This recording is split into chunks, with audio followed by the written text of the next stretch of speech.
Patuloy pa rin sa pagkayod ang ilan nating mga kababayan para sa kanilang pamilya kahit sa gitna ng init ng panahon. Kanya-kanya rin silang diskarte upang maalagaan ang kanilang kalusugan. Yan ang ulat ni Bernard Ferrer. Tirik ang araw nang maabutan ko ang taho vendor na si Jay na nagpapahinga sa lilim, halatang pagod sa pag-ikot sa ilang bahagi ng EDSA.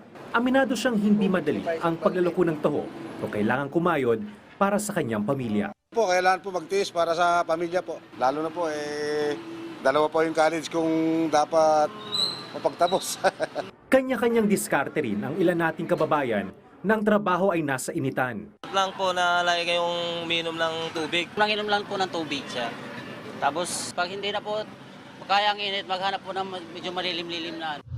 Mainit man ang panahon, hindi ito iniinda ng mga kababayan natin na inuuna ang maghanap buhay para sa kanilang pamilya. Yung tanghaling tapat, may O, mga sir. nagbubuk pa ba niya? Marami din naman. Sagayin mo talaga yun. Oo sir, syempre. Ito lang hanap buhay ko eh. Yung dahilan magtrabaho ng contraction niya dahil sa pamilya. Sa monitoring ng Pag-asa, posibleng umabot sa 40 degrees Celsius hanggang 41 degrees Celsius ang heat index sa Metro Manila ngayong araw.